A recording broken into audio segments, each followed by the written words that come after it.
Hello FPL managers and welcome back for another video. My name's Jack and today we're going to go over the knee-jerk reaction for game week 16. Don't forget to leave a like and subscribe to show support for the channel, and also click the notification bell so you guys don't miss any future uploads.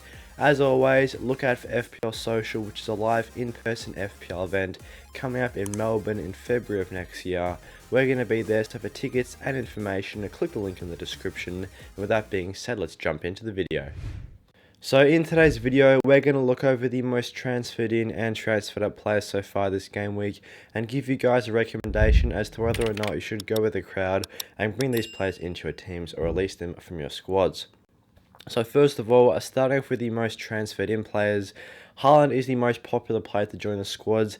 He's seen around 40,000 transfers in already after his match yesterday. He got himself 5 points by picking up a goal. He did actually start on the bench for Manchester City as he was still recovering from that injury, but I do think he's going to be good to go starting in his next match in Game Week 16 for them, as he does have a decent rest in between now and Game Week 16, and he should be good to go for that fixture. He's always a good option to have, such a consistent scorer when he does start for Manchester City, and it was good to see him pick up the goal and also got himself a bonus point as well. It was unfortunate that he got the yellow card for taking his shirt off when he scored the goal for Manchester City, but as always, a very good option to have. If he's not in your team, I would definitely recommend getting him in. He's such a great captaincy option as well. You can pretty much just rely on him with the captain's armband in most game weeks, so definitely a good player to have in the squads. Trossard, another very popular transfer in. He's now got himself his third attacking return running. He got himself an assist away to Wolves with a very nice laid-off pass to his teammate. He got himself 5 points there, and I do think he could be a good option for Game Week 16 as well, if you're looking to target his good recent form. And as far as mid-price midfielders go, I do think Trossard is one of the better picks. He was a player that was on our watch list for Game Week 15, and was a player as well that we were discussing in our transfer plans video for last week. We were definitely very keen on getting him in the squads. So if you're looking for a very good mid-price midfielder in great form, I think Trossard is a decent buy option as well, and can hopefully help you increase your rank in Game Week 16 before that second wildcard becomes available. Delo, another player with a good fixture in Game Week 16 who could be worthwhile targeting as well. He's been in great recent form for Manchester United, and United's defence has looked very solid under Ten Hag so far this season. He is still yet to play in Game Week 15 against Aston Villa away, so it'll be interesting to see how he goes. But at the time of recording, before this Game Week 15 fixture, I'm definitely a big fan of Darlow. He was another player that we were looking to get in on the transfer plans as well from Game Weeks 15 and 16. Well, those were the weeks we were looking to get him in. We did go for John Stones over Darlow in Game Week 15, but he was another player that was very close to being selected on our squad. So I definitely think he's a great pick to have in the squad. And obviously, he's been getting lots of bonus points, lots of goal and assist and clean sheet points recently for Manchester United. So a very good all-round pick at around that £4.5 million price tag. Moving on to the most transferred up players, it's unsurprising to see Cancelo here as he got himself a red card in Game Week 15, which definitely was a bit of a shock to the system watching that game. He's such a popular player in so many managers' squads, so to see him get a red card, I was always interested in how managers were going to navigate him for Game Week 16. Personally, I probably would just look to bench him unless there's a massive defender option that you're looking to have in your Game Week 16 squad. It kind of just depends how your team is set up, whether you have more priority transfers elsewhere and you can just afford to bench Cancelo and maybe make a change to another player in the squad and just have that starting 11 set while you've got Cancelo sitting on the bench. Or you've got plenty of money in the bank and you're looking to spend big on a defender in Game Week 16. The rest of the squad's pretty well set up and you're just looking for that good defensive asset. Maybe selling Cancelo for another option, maybe even another Manchester City defender could be worthwhile as well.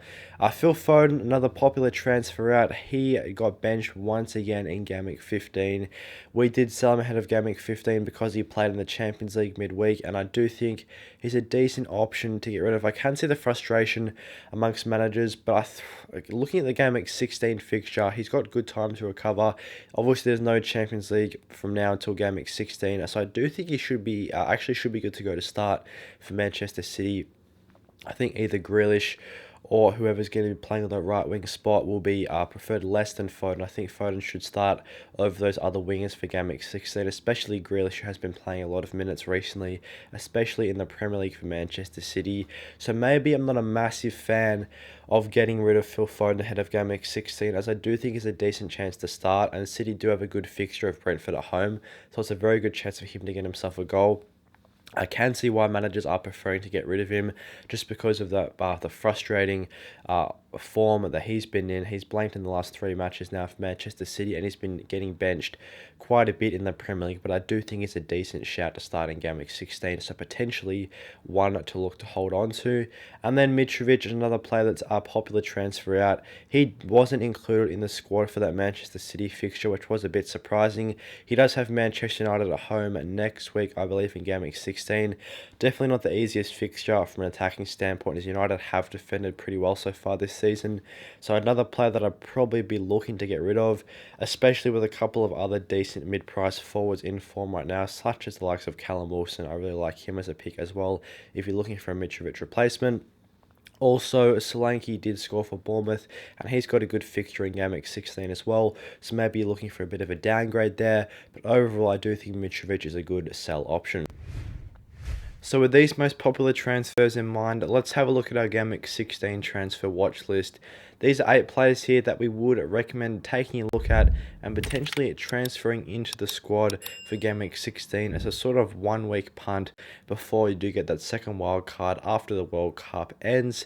The first one here is Kevin De Bruyne. He's coming in at £12.5 million, and if you're not a big fan of Salah and he's currently in your team, I do think De Bruyne could be a great replacement, as he's got Brentford at home in Game Week 16, which is a fixture he's projected to do quite well in by Fantasy Football Fix. Actually expected to score the second highest out of any player in Game Week 16, only behind Erling Haaland, with 7 points in that game week. So I definitely like him as that midfield premium option for Game Week 16. If you don't have him in the squad, definitely a good player to consider if you have the funds available and you've already got that premium sort of placeholder in midfield that you can easily move on to Kevin De Bruyne. The second one is Callum Wilson. He's been in very, very good form for Newcastle when he has started, and he's got a decent fixture of Chelsea at home in Game Week 16. Newcastle have been very strong at home, and Chelsea's defence hasn't been the best so far. So before Wilson's fixture in Game Week 15 at the time of recording, we'll have to see how he goes in Game Week 15. But I do really like his current form for Newcastle to potentially be a good option if you're looking to get rid of Mitrovic as well, as he's been a very popular transfer. He could be a good replacement there. Castagna, a good replacement for Cancelo. If you're looking for a Cancelo replacement, he's obviously not going to be available for Game Week 16, and Castagna has provided 5 returns in his last 6 matches for Leicester. He's been in superb form for them, and I do really like him at £4.7 million to produce some good points this game week. He is only projected to score 3.1, but I would expect him to potentially get more than that. He's just getting so far with the pitch, offering good goal and assist potential, as well as chipping in with those clean sheets, as Leicester have been getting a lot of clean sheets, especially recently. Trossard, another decent midfielder option as well if you're looking for that mid-price midfielder. Trossard, as we touched on before, 3 returns on the bounce for him. An assist in Game Week 15 against Wolves, and at £7 million could prove to be good value. He's got a good fixture of Aston Villa at home as well, so another very good chance for him to get on the score sheet for Brighton. He's projected to score 4.1 points, which isn't the worst. It actually is the second highest on this watch list out of any player, only behind Kevin De Bruyne, so a decent mid-price midfielder. Solanke, another good replacement for Mitrovic if you're looking for that other forward option.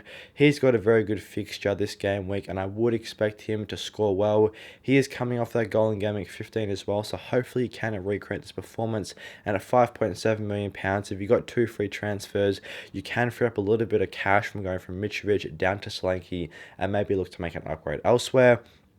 Delo, another very popular transfer in this week, and a player that we have mentioned in the past that we do really like. He's got Fulham away in Game Week 16, so definitely a good fixture from a defensive perspective.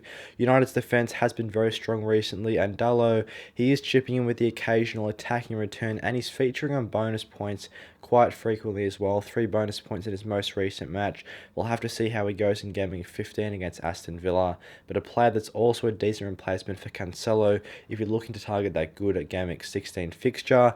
Almiron, he's been in superb form for Newcastle. He's got Chelsea at home this week, and I really like him as well as a mid-price midfielder. It'd probably be between him and Trossard right now for the best form mid-price midfielder right now. He's got himself 3 double-digit returns in a row for Newcastle, so it's impossible not to keep an eye on him. He still hasn't played against Southampton away this week, but I would definitely like him back at home against Chelsea in Game Week 16 as well. I still think this is a good fixture from an attacking perspective, as we touched on with Wilson. Chelsea's defence hasn't been insane this season, and Newcastle do score a lot of goals at home, so hopefully he can continue the trend as well. And then Rodrigo, a player that's been in very good form, got himself yet another goal in his most recent Game Week 15 match. He's been in very good goal scoring form for Leeds. Got himself multiple goals in his last couple of game weeks, which is good to see. He does have a trickier fixture of Tottenham away, so definitely more of a form over fixture type of player is Rodrigo at the moment. Tottenham obviously do have a fairly decent defence, so I wouldn't expect a massive amount of points from Rodrigo in this one. But if you're liking the positions that he's getting in, he's going to get himself goals. He's scoring against good teams as well. He got himself a goal against Liverpool 2 weeks ago, so maybe he could repeat the trick against Tottenham in Game Week 16. But another midfielder option that's been in very, very good form recently for his club. Thanks for watching today's knee-jerk reaction for Game Week 16. I hope you guys enjoyed the video. If you did, don't forget to leave a like and subscribe to show your support for the channel. And also click the notification bell so you guys don't miss any future uploads. And as always, look out for FPL Social, which is a live in-person FPL event coming up in Melbourne in February of next year. So for tickets and information, click the link in the description. And with that being said, I'll see you guys in the next one.